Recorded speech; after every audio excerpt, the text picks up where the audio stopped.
پارہ نمبر 15 اور سورہ بنی اسرائیل چل رہی ہے، اس کا تیسرا رکوع ہے۔ آج کے رکوع کے اندر، آج کے سبق کے اندر اللہ تعالی شانہ والدین کے حقوق کو بیان فرما رہے ہیں۔ تو اللہ تعالیٰ فرماتے ہیں بسم اللہ الرحمن الرحیم، شروع اللہ کے نام سے جو بڑا مہربان نہایت رحم کرنے والا ہے۔ وقضا اور فیصلہ کر دیا ربک تیرے رب نے، اللہ تعبدو یہ کہ تم نہ عبادت کرو، اللہ مگر ایاہ اسی کی، وبالوالدین اور والدین کے ساتھ احسانہ اچھا سلوک کرو۔ یعنی اپنی عبادت کا حکم دینے کے بعد اللہ تعالیٰ نے متصل اس کے ساتھ والدین کے ساتھ اس نے سلوک کا حکم دیا ہے، تو اس سے والدین کے ساتھ اس نے سلوک کی اہمیت پتہ چل جاتی ہے۔ اما یبلغن، ان میں سے جو پہنچے، عندک تیرے پاس، کبارہ بڑھاپے کو، احدہما ایک ان میں سے پہنچے، او کلاہما یا دونوں، یعنی والدین دونوں بڑھاپے کو پہنچ جائیں یا ایک ان میں سے بڑھاپے کو پہنچ جائے، کوئی ایک زندہ ہو ایک فوت ہو گیا ہو، فلا تقل لہما تو ان سے مت کہو، فلا تقل بس تم مت کہو، لہما ان دونوں کو، افن اف کا لفظ، یعنی اف کے لفظ سے چھوٹا کوئی اور لفظ ہے نہیں کہ جو استعمال کیا جائے، اف بھی نہیں کہنا والدین کے سامنے۔ ولا تنہرہما اور نہ ان دونوں کو جھڑکو، وقل لہما اور ان دونوں سے کہو، قولا بات، کریمہ نرمی والی، اچھی بات کہو، وخفض لہما جھکا دو ان دونوں کے لیے، جناح الذل اپنے کندھے، عاجزی کے کندھے، ذل کہتے ہیں عاجزی کو، عاجزی کے، ویسے جناح کا لفظ پرندوں کے لیے، پروں کے لیے بھی استعمال ہوتا ہے، تو عاجزی کے پر، تو مطلب انسان کے لیے تو پھر کندھے یا بازو، تو اپنے عاجزی کے بازو، عاجزی کے کندھے ان کے سامنے جھکا دو، نرمی کرو یعنی عاجزی کرو ان کے سامنے، من الرحمت رحمت سے، وقل اور کہو، رب ارحمہما اے میرے رب ان دونوں پہ رحم فرما، کما ربیانی جیسا کہ انہوں نے میری پرورش کی، صغیرہ بچپن میں، جب میں چھوٹا تھا تو میری انہوں نے پرورش کی تھی، یا اللہ آپ بھی ان کے حال پہ رحم فرمائیں۔ ربکم تمہارا رب، عالم وہ زیادہ جانتا ہے، بما فی نفوسکم اس چیز کو جو کچھ تمہارے دلوں میں ہے،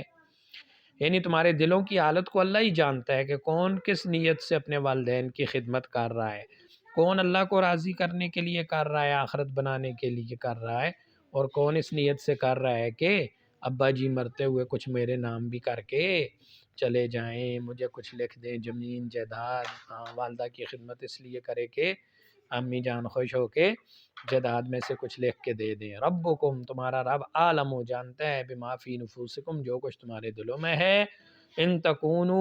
اگر تم ہو، صالحین نیک، فإنہ تو بے شک وہ، کانا ہے، للأوابین رجوع کرنے والوں کے لیے، غفورا بخشنے والا۔ وآتے اور دے دو، ذی القربی رشتہ داروں کو، قریبی رشتہ داروں کو، حق ان کا حق،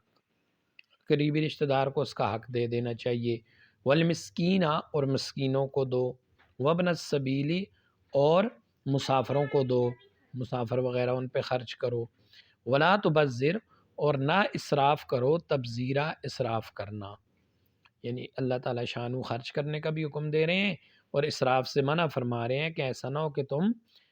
خرچ میں اسراف کرو اور اپنے پاس بھی ختم کر کے پھر بیٹھے رہو، جیسا کہ آگے اس چیز کا ذکر بھی آ جائے گا۔ ان المبذرین بے شک فضول خرچ، کانو ہیں، اخوان الشیاطین شیطانوں کے بھائی، اسراف کرنے والے شیطان کے بھائی ہیں، وکان الشیطان اور ہے شیطان، لربہ اپنے رب کے لیے، اپنے رب کا کفورا ناشکرا،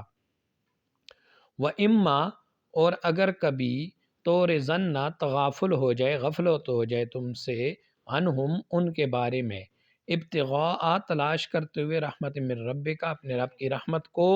ترجوہا جس کی تم امید کرتے ہو، فقل پس کہو، لہم ان سے، قولا بات، میسورا نرمی والی، اچھی بات ان سے کرو۔ مطلب یہ ہے کہ کبھی اگر ایسا ہو جائے کہ تمہارے پاس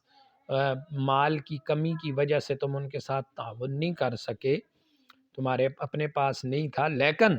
تمہیں امید ہے کہ مجھے کہیں نہ کہیں سے پیسے مل جائیں گے، مال مل جائے گا، تو پھر میں ان کے ساتھ تعاون کر دوں گا۔ تو اس دوران یہ جو تھوڑی سی غفلت ہے، اس دوران تم نے کیا کرنا ہے جی، فَقُلْ لَهُمْ قَوْلًا مَيْسُورًا، نرمی سے ان سے بات کرنی ہے،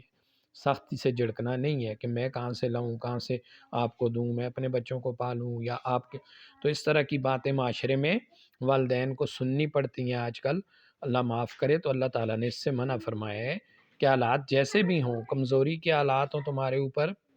یا خوشحالی کے ہوں، اپنے والدین کے ساتھ نرمی سے بات کرو۔ ولا تجعل، اور تو نہ بنا، یدا کا اپنے ہاتھ کو، مغلولتاً بندھا ہوا، الی عنقک کا اپنی گردن میں،